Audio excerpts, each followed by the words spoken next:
Today I'm going to be going over my favourite lenses for my aps-c camera, the Sony a6700. These lenses aren't specifically for the a6700, they will go well with any of the a6000 range cameras that Sony have. I'm not saying that these are the best lenses in the world, I'm just sharing with you my opinion, which is I think that these lenses that I'm going to show you today are just...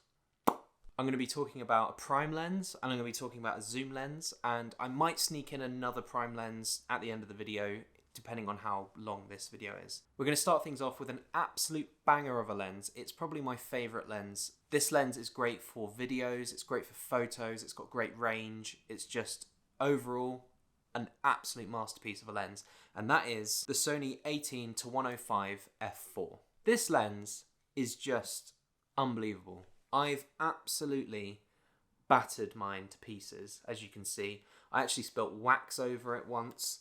You can see that like it's all scuffed. I've even got like a dent. Mine is extremely used. I use it every day. I use it for every shoot.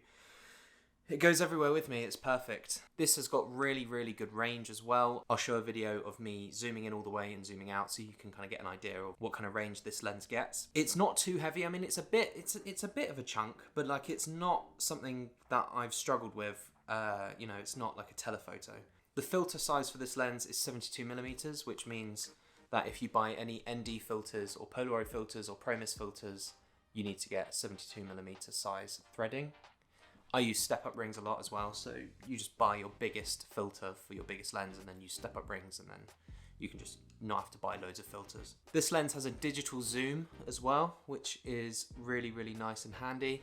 And this also means when I put it on my gimbal, I can zoom in and out and it doesn't change the balance. So it's a really, really good lens for a gimbal. I would highly, highly recommend it. The photos with this lens are really, really good. They're not the sharpest, they're pretty banging, but the next lens is even better for photos. But the photos with this lens are really, really good. The image is sharp. The only downside to this is the f4. You know, it's not going to be that 2.8 or that 1.4. So, you know, it's not the most incredible lens for low light. If I didn't have to use this for low light, then I probably wouldn't choose to. Just that f4 is just a bit of an issue when it comes to low light for me personally. This lens does have optical steady shot, which means, you know, it's going to help stabilize your footage even more so. For example, my camera that I'm using now has in-body stabilization. Pair that with this lens, which has optical stabilization, and put that on a gimbal, slow motion, and you're just going to get the most buttery, smooth gliding footage you can ever imagine. It's perfect. It's so good. I use this for all of my commercial work and all my personal work and just everything. It is an aps-c lens, so what you see is what you get. You know, you're going to get that 18-105. You're not going to get a crop. It's built for aps-c cameras. It's an absolute unit of a lens. My next lens that I recommend is a prime, and that is the Sigma 16mm f1.4. I got this lens pretty recently. I actually make quite a lot of content about lenses on my YouTube shorts and my TikTok, so make sure you follow those so that you can see all of that. Because I've already made a short about this lens, so that you might, if you're familiar with my shorts, then you might know about this. The Sigma lens is actually a full frame lens, so when you put it on an aps-c camera, you're actually not getting 16mm, you're getting 24.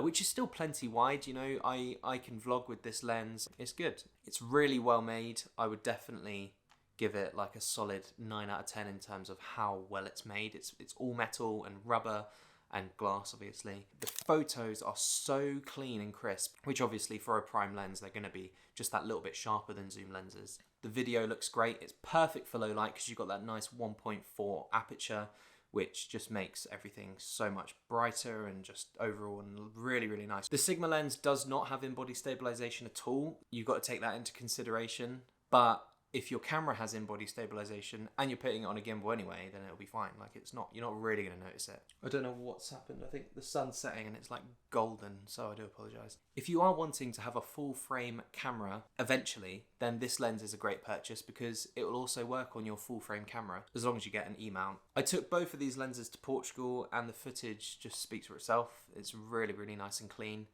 And the photos I took as well have just been, so happy with them. Quick note, make sure that you do check my community page because I post on there regularly and I put polls up on what videos you guys want to see next. So have your say and make sure you keep an eye on that. Sigma have actually announced 2 new lenses that they are bringing out. I think one is at the end of this month and one is in December. The one coming out this month, I believe, is a wide zoom lens. I think it's really, really cool. The one in December, I'm more interested in. I think it's a telephoto and it's a 2.8, and I'm so excited to have a try and get that. That's going to be awesome. So you've got a zoom lens and you've got a prime lens. They're the only 2 lenses that I brought with me on holiday, and they're the only 2 lenses that I bring to my shoots, and they're just so good. There is one more lens which I will share, and that is the Sony 35mm f1.8. You probably won't need to get this lens, but it is quite good. You know, if you want a bit more of a tighter frame, but keeping that aperture small, it's just, yeah, it's great. Photos are good on it. They're not as sharp as the Sigma or as this, but it's good. I have actually dropped my 35mm f1.8 on the floor and the front came off, but I've managed to put it back together and it still works fine, although the zoom ring is a little bit naff. Don't drop your lenses. It's not ideal. And that's it. I really hope this video was helpful if you are, getting into aps-c cameras, or you're just starting off and you want to know what lenses are best, how to not waste your money on lenses, because there are so many out there, or just not knowing where to start. I hope this kind of helps guide you in the right direction. It all depends on how you shoot, what you shoot, and what kind of style that you like to shoot. Again, I'm not saying these are the be all and end all of lenses. I'm just saying these are the lenses that I've used for a while and really, really love using. They make my life so easy and it's just great. Obviously, depending on what you're doing, you're going to need different lenses, so just think about that. But if you're just getting started and you don't know what lenses to get, I'd recommend these ones. It's kind of crazy to me that I went off to Portugal for 10 days and I've come back and we've essentially doubled in size. Like, that's unbelievable. So thank you to everyone who has subscribed recently, well, ever, and it's just amazing, and I'm so excited to just grow this channel with you all and just smash it. The last video I did has done really, really well, so thank you everyone who has shown their support on that video by liking or sharing or commenting.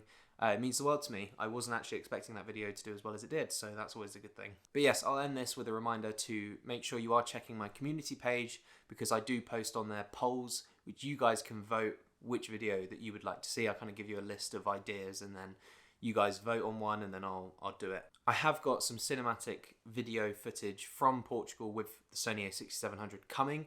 Bear with me. I focused mainly on photography this holiday because landscape photography is something that I'm really keen to get good at, and I'm going to make a video about photography with this camera, so stay tuned for that, because photos, very, very good. But yes, just bear with me. I will get that cinematic video out as soon as I can. I will see you in the next video.